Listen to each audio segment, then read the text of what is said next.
there's a superstructure. Ever since the fight broke out between Jake Paul and Mike Tyson, the internet community has been going crazy over the fight, but not about the fight. It was about the symbolism that was embedded in the fight.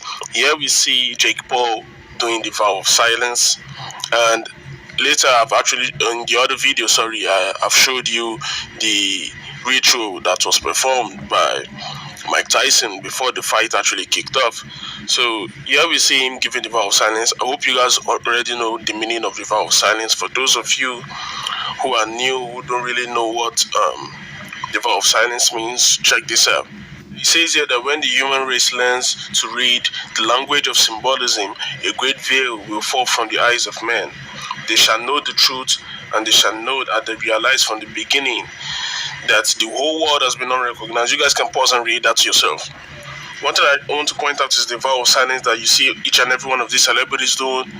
Well, they are actually telling you that they've sold out, and they will not be saying it. They will not be telling you the truth. That's the meaning. That is the meaning. I want to remind you of a particular lyrics from Kanye West. Kanye West said something that in his lyrics with Diamonds in the Sky, when Rihanna actually featured him, he said, before I betrayed them, that is his family, the ones he actually sold out to, before he betrays them, he has to slit his wrist. Then a French guy made a music video showing how he sold his soul, and in that music video, when he was about to sell out, he slit his wrist before he could sign the contract. What does that tell you? A more in-depth analysis to the fight is that somebody actually made this picture taken from the fight. Somebody who actually watched it. I never watched it. And it says here that Jake Paul was wearing a Skull and Bones jacket when he was coming into the ring for the fight. What does that tell you? For those of you who don't know what Skull and Bones means, well, you guys need to do your research on Skull and Bones and George Bush. The number 322, it also means 666. If you know the math of if you guys understand the numerology behind it, you'll be able to understand what it's talking about. Many people are saying, why would Jake Paul agreed to fight Mike Tyson? This was Mike Tyson some time ago. He couldn't actually walk. Man, this guy is actually old. I don't know why Jake Paul would agree. The reason why he agreed was because of they wanted to make money off it, and they actually want to show their symbolism that they control the world. For the icing of the cake, this is the ancestry of Jake Paul, the winner of the fight. He's the brother of the YouTuber Logan Paul. Australian, English, German, Hungarian, Scottish, and Welsh ancestry. What does that tell you guys? They are everywhere. They are everywhere. That's all. Good evening, everyone, and welcome. We may be looking at a major hurricane striking the U.S. mainland within the next 48 hours. As we come on the air, here's what forecasters are watching. What is right now Tropical Storm Helene is organizing and gaining strength, likely to reach hurricane status by tomorrow before making landfall in Florida sometime Thursday evening, potentially as a Category 3 hurricane. Helene forecasted to bring drenching rains and storm surge as high as 15 feet. Hurricane and storm surge alerts are already posted along the entire west coast of Florida, and residents are being urged to finish their preparations. We'll show you some of those preparations in a moment, but first we turn to Bill Cairns for the latest storm track. And Bill, how does it all tie up? Lester, 48 hours from now, we expect a major hurricane landfall with an impressive storm surge, dangerous winds, and of course all the rain that's going to come with it. The storm is still organizing. Right now it's just a tropical storm. By tomorrow morning, near Cancun, possibly a Category 1 hurricane. Then it's over very warm water for about 36 hours. That's when we could have rapid intensification. That's when the Hurricane Center has it paralleling the west coast of Florida on Thursday, making landfall about 9 p.m. somewhere south of Tallahassee, and then Friday traveling up through Georgia and raining itself out in the southern Appalachians. As far as the storm goes, don't focus on the cone. This storm is huge. It's about 400-mile wide tropical storm force winds well away from the center. We're going to have intense impacts, and also we're going to have storm surge problems, as you mentioned, up to 15 feet. All right, Bill, thanks very much. Marissa Parra is in Tampa for us tonight. Marissa, a state of emergency is in effect there and in most of Florida, in fact. Lester, that's right, and that is why we are seeing preparations days ahead of landfall. Right next to me, on the right of me, this is an almost 10-foot barrier. It's called an aqua fence, and this is what is expected to protect Tampa General Hospital on the other side of the fence from the Tampa Bay, just feet away from us. Now, where we are in Tampa, this is one of the counties, one of the only 61 counties that has declared a state of emergency. That is most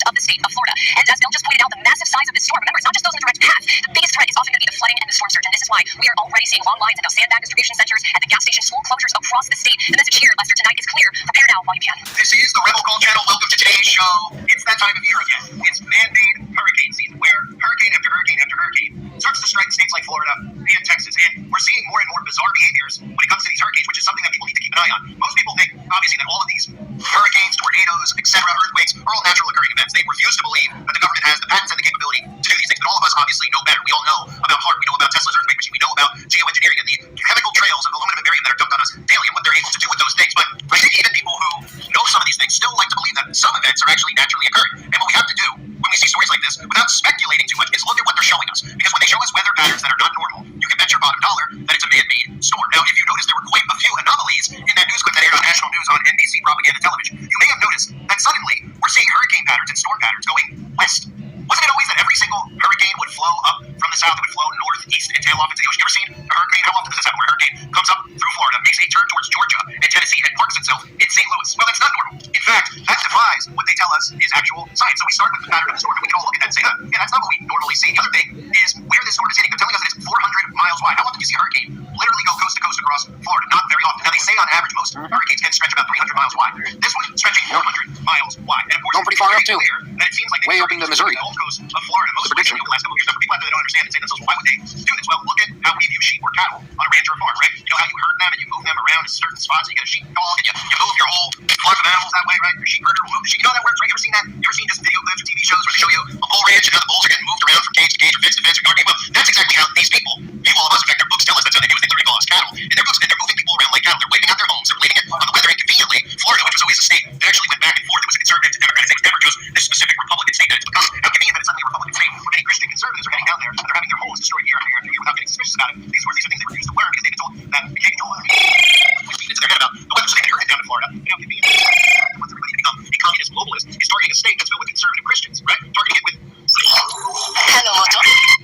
weaponized weather. Now, the other thing to note is on these news stations, have you ever seen this before? Power outage forecasts? I mean, this might not be the first time they've ever done it. I can't recall seeing this before, especially before story minutes. They're literally telling you that there's going to be widespread power outages pretty much through half of Florida, all of Georgia, and then all the way into the Carolinas, and even likely in Tennessee and Missouri. I mean, this is like not normal. They do not normally do a power outage forecast. What they normally do is after a storm hits, they'll come out and they'll tell you, right? They'll say, well, power's out here, power's out there. We've got reports that half the county of this county has no power, has now could not have power possibly for days. You never hear that. Hey, guess what? You can count on your power very, very, very likely being out for an extended period of time. In fact, we don't even know if the storm is big. We're going to say right now there's going to be widespread power outages, which tells us again, they show us these things ahead of time, just like nobody predicts the weather. They tell us, right? You can't predict Mother Nature, like I just said. That means that in a big sense that how do they constantly show us where these storms are headed ahead of time? They constantly seem to show us these things, all right, because they have radar, not because they're the ones controlling that radar and moving these storms around, which they have the ability to do. So those are a few things that stuck out to me. Obviously, again, some of the headlines and news outlets we see it have. There's some of this terminology as well that I've never heard before. Evacuations begin in Florida as they say major hurricane strike from Helene. And Helene's an interesting word as well. Her name, I should say, with the word hell in there. Helene. It's not Helen, it's Helene. Right? And a hurricane strike. It almost sounds like a strike when you hear strike. Right? Like a pitcher throws a baseball strike, right? He's aiming for a certain spot. Or like when you hear a missile hit somewhere, they say strike, missile struck, missile strike, right? Almost like it's telling us that it's deliberately striking a target. So there's a lot of things that tell us that this is likely man-made. And at this point, with them pushing the climate agenda, obviously every single storm that we see is very likely to have these weird weather patterns, right? This one heading to Georgia, so it's veering west. Again, veering west. And Georgia is not a place that gets hit with major hurricanes. Now, they're saying right now it's a major hurricane, but if you look at maps of the history of hurricanes, right, you'll see what they tell us every single time, or show us every single time, is that these storms come, and then they almost like a giant sea, right? It comes up, it hits Florida, and then it goes off onto the East Coast almost every single time. But now that they're using weaponized weather more and more frequently, they don't want you to notice that the science they once told us doesn't exist anymore. They just chalk it up to climate change, right? That's why you'll see articles like this. The jet stream may be starting to shift in response to climate change. And this is from newscientist.com. Of course, I love how they call it New Scientist because it's new science. They're making it up as they go, right? Has anyone been paying attention? How all of a sudden, if you get injected with something, let's call it a magic potion, right? The whole purpose of it is to make you immune to something else. Well, new science tells you you're not going to be immune, but you still need to get it, right? You like how all of a sudden we can't identify what a man and a woman is based on chromosomes? You like how they tell you now new science tells us that men can have babies? Yeah, the same new science is now telling us conveniently that everything we've ever been told is changing. because conveniently there's this climate stuff happening that's going to end up enslaving us because it's about monitoring human activity. And the jet streams that we all once knew no longer exist. So this is obviously put out there for anybody who finds a video like this and starts saying to themselves, oh, wow, this is interesting. I never heard. Oh, okay. Well, here's an article for you to explain it away. Right? Oh, well, there's a reason that there's a new jet stream. So don't be suspicious as to why the storm is coming up the Gulf of Florida, and instead of veering off into the Atlantic Ocean, it's literally turning left towards Georgia and then up into Tennessee, because this is not normal. It's normal for, not very normal, but it's normal for a hurricane to hit somewhere like Tennessee, but it would come up through Texas. It would come up through the south and veer off to the east. That's usually how they happen, right? So normally, when Florida gets hit with a hurricane, it'll veer up to the Carolinas, sometimes even up the coast to Virginia, New Jersey, New York, and dispense off to sea. But here we have it just completely going inward. So obviously they strategically put these stories out there about the jet stream. And for anyone that doesn't know, I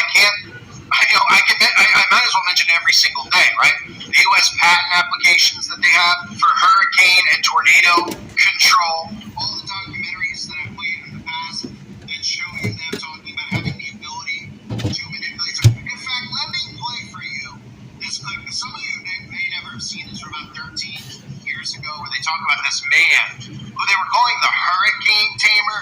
You may have heard of him before. His name's Bill Gates. Yeah, he seems to have his hand involved in everything going on. And in fact, Bill Gates got involved with a patent that was going to help tame hurricanes. Now, 15 years later, these hurricanes haven't been getting tamer. They've been getting more intense. Isn't that a coinkydink, right?